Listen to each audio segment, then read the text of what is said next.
Ouais. Ouais, ben là, le problème, c'est qu'il est trop tôt, puis le soleil est vraiment pas encore levé. C'est souvent ça, les premières journées, les premiers matins. Je sais pas trop comment gager le lever du soleil. Mais là, je vois encore très bien les étoiles, puis ils ont pas l'air prêtes de partir. Fait que là, je peux rien faire. Puis le billet, la passe d'une journée que je dois acheter est dans le métro. Puis les métros sont pas ouverts. Donc je pense que je prendrai pas le premier tram parce que ça sert à rien de le prendre à noirceur. Fait que on va pas glander. Pas même le choix, hein?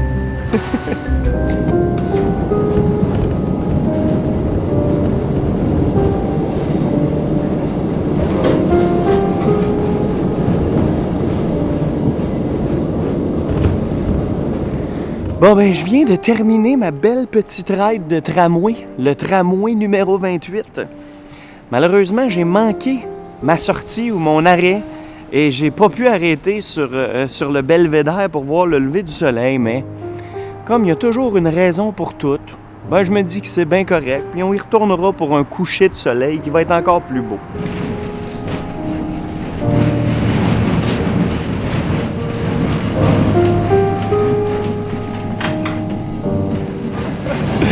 Ouais, ben ça y est, on est dans le fameux tram 28 que pas mal, en fait, tous les touristes prennent ici au moins une fois.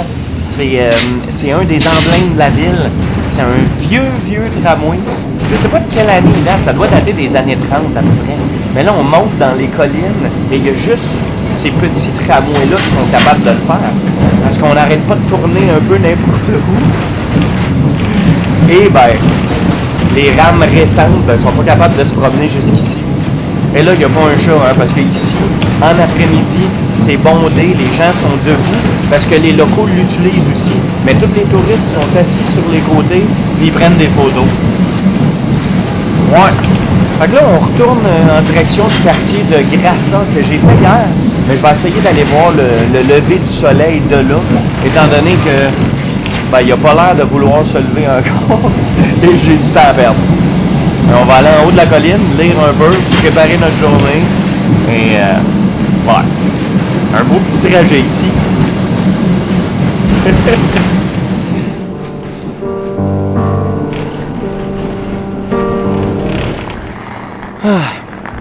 Et là, en ce moment, ben, je suis rendu sur la rue Augusta. Et ce qui est assez cool, c'est que hier soir, je me suis promené sur cette artère. C'est une des rues principales. C'est la route piétonnière qui mène dans le fond d'une place, là, d'un carré principal jusqu'à la Plaza de Comercio. Et ici, hier, c'était bondé de gens. Au milieu, il y a des restaurants. C'est des boutiques de linge, des boutiques cadeaux, un peu de tout. Et là, ben, devant moi, c'est la magnifique Arc de Triomphe. Et je suis maintenant à quelques mètres de, comme je vous ai dit, la fameuse Plaza de Comercio, qui est la place centrale, principale, sur le bord du Tage. Et on l'appelle un peu, ben, on l'a toujours appelé la porte de la cité, depuis l'époque où tous les visiteurs, ben, c'est de là qu'ils débarquaient en bateau pour arriver en ville.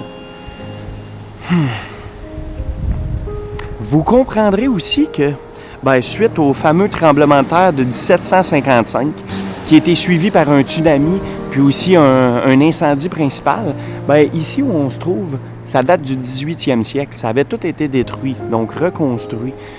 Donc les artères sont un peu plus larges, c'est plus aéré. Ça avait tout été fait un peu plus de manière moderne. Attendez, je vais traverser.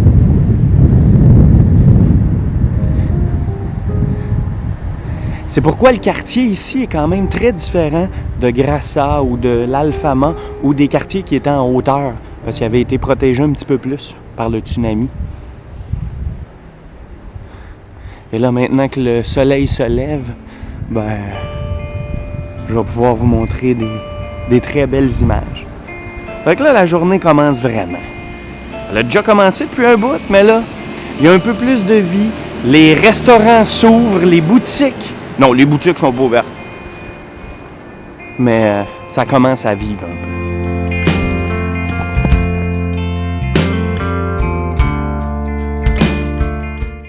Ouais, ben je suis définitivement un des premiers de la journée. C'est tellement plus le fun, c'est tellement plus agréable de voir ça. De voir ça s'éclairer un peu, sans qu'il y ait la foule partout qui crie, qui prend des photos, avec les fameux iPads dans les airs qui bloquent tout. Et là, les couleurs du lever de soleil apparaissent au loin. C'est fou, hein? Êtes-vous capable pendant un petit instant de vous imaginer? Tu sais, dans le fond, là, Lisbonne, c'était la place du commerce mondial dans le temps. Pendant les grandes découvertes, c'est débile, c'est ici que ça se passait. C'est ici que toutes les merveilles, les richesses, que ce soit de l'Inde, du Brésil, ça arrivait tout ici. On s'entend, les choses ont bien changé en plusieurs centaines d'années, mais si on est capable de se replonger un peu là-dedans, c'est... Moi, en tout cas, ça me fait rêver. Je vous montre ça.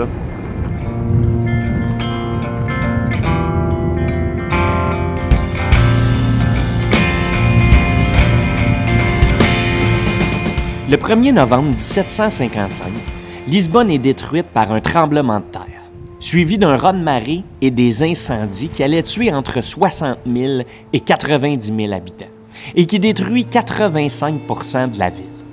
Après le séisme, la ville est reconstruite selon les plans du marquis de Pombal. Au lieu de reconstruire la cité médiévale, le marquis décide de détruire ce qui a résisté au séisme et de rebâtir la ville selon les principes de l'urbanisme de l'époque. Le quadrillage adopté permet de concevoir des artères pas mal plus larges et des grandes places, comme celle de Rossio et du commerce. Aujourd'hui, aussi imposante qu'élégante, la place du commerce est une véritable porte d'entrée sur Lisbonne. Elle est entourée par des magnifiques arcades ouvertes sur le Tage et un arc de triomphe grandiose. L'endroit était anciennement appelé Terreiro do Parco, la cour du palais, parce que la résidence royale dominait la place. Complètement détruite en 1755, on l'a reconstruite sur les décombres de l'ancien palais et on a ajouté une statue équestre de Dom José Ier, qui édifia le premier palais.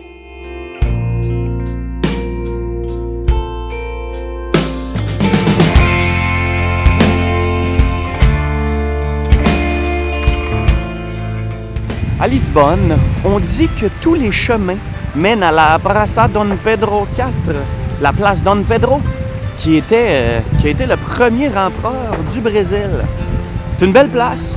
Là, c'est encore tranquille, mais il y a quelque chose qui se prépare. Il y a quelque chose qui se trame. D'après moi, il y a un marathon ou un événement de course parce qu'il y a comme des files d'arrivée. Dur à expliquer, mais c'est ça qui se passe. Belle place avec une fontaine richement décorée.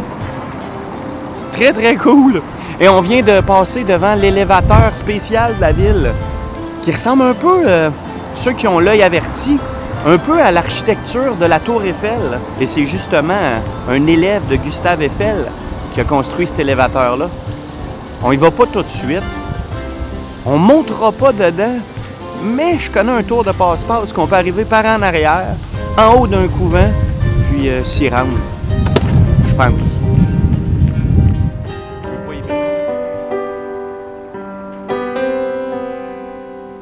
On continue notre découverte de grande place en grande place, en essayant de marcher chaque mètre carré de la ville, comme quelqu'un d'un peu trop intense. Et en même temps, je continue à lire et en apprendre un peu plus sur l'histoire de la place, qui est si intéressante. Entre autres, il faut savoir que Lisbonne est devenue la capitale du royaume de Portugal en 1255 et a remplacé Coimbra grâce à sa situation centrale sur le territoire portugais. Pendant les derniers siècles du Moyen Âge, la ville connaît un fort développement et devient un centre économique important. Les expéditions maritimes portugaises des grandes découvertes partirent pour la plupart de Lisbonne, entre le 15e et le 17e siècle, y compris l'expédition de Vasco de Gama vers les Indes en 1497. Le 16e siècle est l'âge d'or de Lisbonne. La ville s'impose comme centre du commerce européen avec l'Extrême-Orient, sans oublier toute l'or qu'elle reçoit sans cesse du Brésil.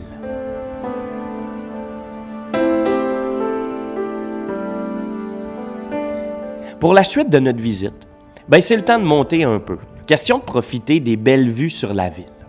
Et en partance de la place dos Restauradores, on peut grimper la Cascada da Gloria, une rue extrêmement escarpée où l'on retrouve ce qu'on appelle l'ascenseur da Gloria.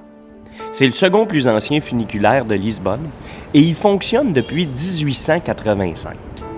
Après ça, c'est le temps de s'approcher du quartier Chiado pour y découvrir l'église Saint-Roch.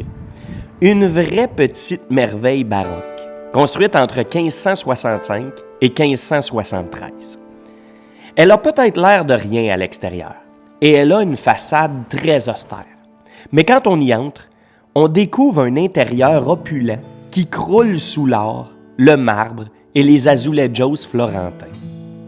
C'est là qu'on comprend un peu mieux et assez vite que ces décors merveilleux ont été financés par les richesses venues du Brésil. Et sérieusement, c'est juste magnifique. C'est brillant, c'est scintillant, c'est magique. Et un peu plus loin, on découvre le couvent de Carmès, qui se détache au-dessus de la ville et qu'on peut admirer de pas mal n'importe où.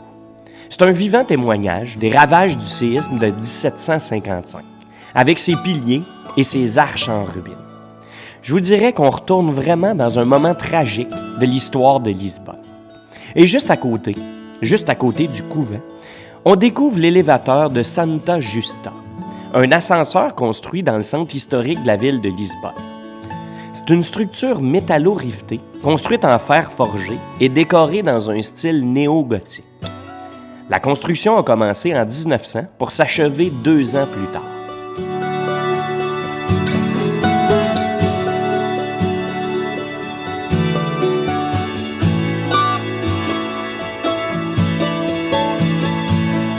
Le plus cool dans toute cette structure-là, c'est qu'on retrouve en son sommet un belvédère haut de 45 mètres et qui nous donne une vue d'ensemble imprenable sur toute la ville. Probablement un des plus beaux spots de toute Lisbonne. Tout au loin, on voit le château Saint-Georges, le quartier Rossio, la ville basse et le Tage. Puis le soir, on y donne des beaux petits spectacles de musique tout en bas, quand on est bien assis dans un grand escalier, une bière à la main, savourant une journée bien remplie qui restera longtemps dans notre tête.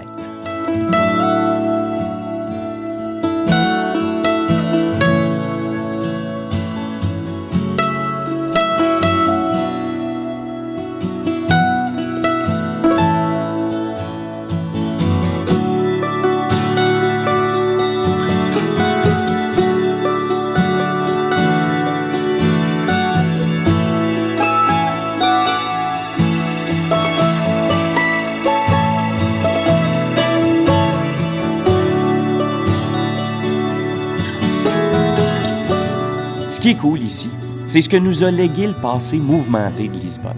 C'est ce melting pot de cultures hétérogènes, parce que la ville a abrité une population mélangée de chrétiens, de berbères, d'arabes et de juifs. L'arabe y a été la langue officielle pendant un bon bout de temps, et l'islam était la religion officielle. En gros, tous ces petits détails ont sculpté les racines de la nation en place. Et encore aujourd'hui, on en trouve des traces indélébiles qui imprègnent la vie de tous les jours. Et pour compléter un peu notre tour historique de la ville, il faut savoir qu'après l'intégration du Portugal à la couronne de Philippe II d'Espagne en 1580, il est envisagé d'installer la cour royale à Lisbonne, mais c'est finalement à Madrid que se fixe la capitale. Les principaux troubles de la Restauration de 1640, qui aboutissent à l'indépendance du Portugal, ont été vécus directement ici, à Lisbonne.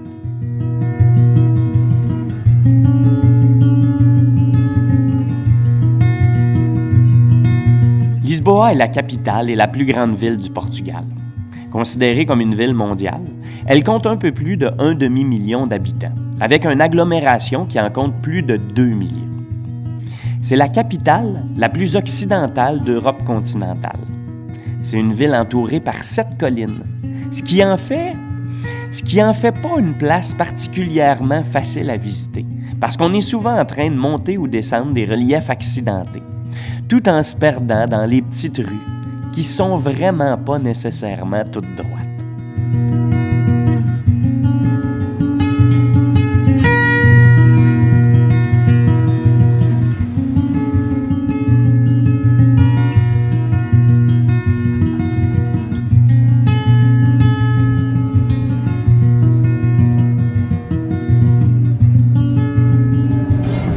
Ouais, mais je vous avais dit qu'il y avait quelque chose de spécial aujourd'hui. On se met en forme. C'est le jogging, le marathon de la ville. J'y participerai pas, mais regardez comme l'ambiance a un peu changé sur la place principale, contrairement à ce matin quand c'était complètement vide. Mas quem faz a festa é o grupo desportivo e cultural. Eles estão aqui a tirar uma foto ao grupo de todos os anos.